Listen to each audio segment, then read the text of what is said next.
Tuc. Bon, Emma, je suis tout excité à l'idée d'animer avec toi ce stage sur Tantra androgyne.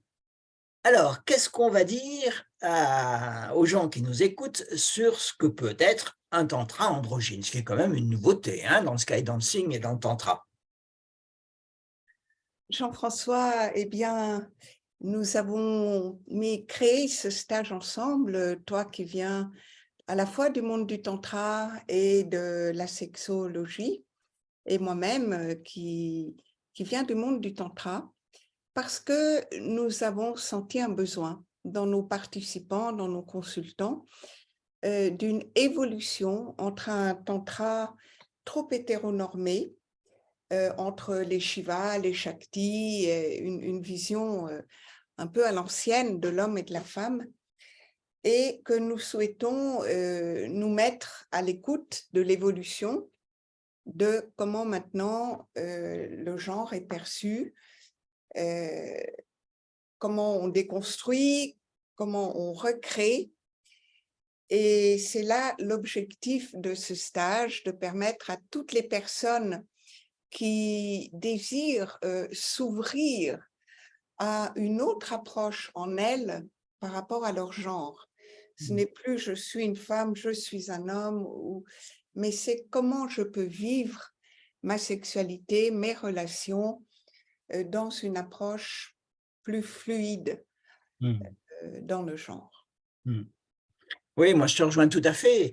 Je suis étonné à quel point dans mon travail de sexothérapeute, je vois des gens qui s'ouvrent de nouvelles possibilités, amoureuses et sexuelles, lorsque ils laissent tomber des vieux stéréotypes sur qu'est-ce que c'est qu'un homme, qu'est-ce que c'est qu'une femme, qu'est-ce que c'est que les rôles masculins, qu'est-ce que c'est que les rôles féminins, et toute cette merde en gros.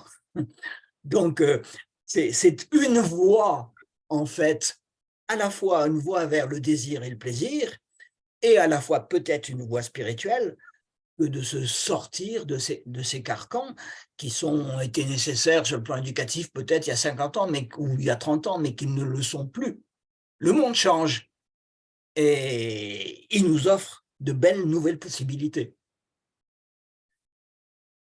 Effectivement, le tantra a toujours été, et depuis les temps très anciens, un chemin de déconstruction, un chemin d'ouverture à ce qui peut être plus libre en nous, que ce soit à l'époque, il y a des milliers d'années, du dieu Ardhanarishvara, le dieu androgyne, et plus proche de nous, toutes les visions introduites il y a une cinquantaine d'années, ou en tout cas approfondies par Carl Jung, de notre masculin, de notre féminin, de comment cette union, non seulement dans notre psyché, mais aussi dans notre sexualité, peut nous rendre plus entiers, plus heureux de vivre, plus en puissance.